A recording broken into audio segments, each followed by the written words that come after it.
Ju thatë diçka interesante, elitat. Dhe është e vërtet që popujt janë popuj kudo, janë pikërisht elitat ato që i drejtojnë popujt në drejtim pozitiv, progresiv, prosperitet dhe kujtë ndonë njerëz që vinë për të bërë për vendin dhe jo për të marrë. Ju si e shihni gjendjen e elitave në Shqipëri? A kemi ne elita të tilla? Gjendja ku jemi tash po ja lej ju fjalën. Tani unë mendoj që kemi trumbetuar shumë në elitat, në intelektuale, domethënë kemi krijuar një inflacion.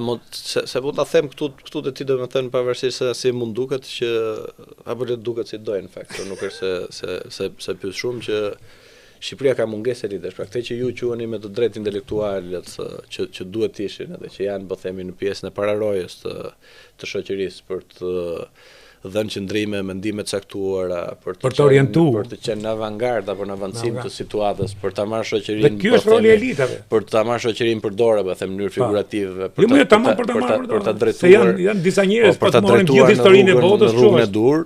Këtu rrallë vetëm disa që më vinë në mend, po rrallë, po themi personazhe publik kanë qëndrimet dhe mendimet e tyre, të cilët janë të pandikuara, të pavarura, të paanshme.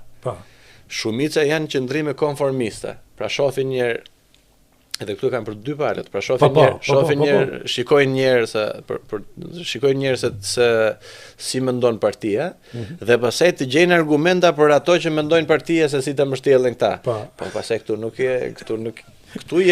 pastaj janë profesionistë, mund të jenë profesionistë mirë në të medias të komunikimit, por nuk janë në rolin e tyre si intelektual.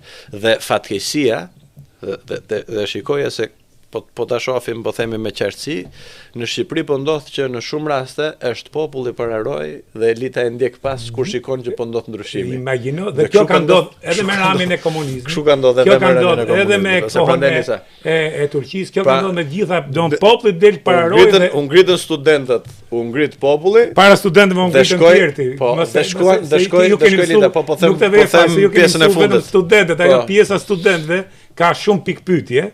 Dhe para studentëve janë ngritë shumë që në Shkodër, në Kavaje, kriza ambasadave, studentët ishin bishti Kavallit që në Kavaj u vra për shkak të protestës. Regjimi për shkak protestës që nisi gjetën një sebeb tek stadiumi, u vra, po themi dëshmori i demokracisë, si është thot. Buda. Josifi, kështu që në Shkodër po ashtu po them prapë në çdo rast populli është para. Ka qenë populli pararoj ndërkohë që elita ka qenë më mbrapa. Kjo është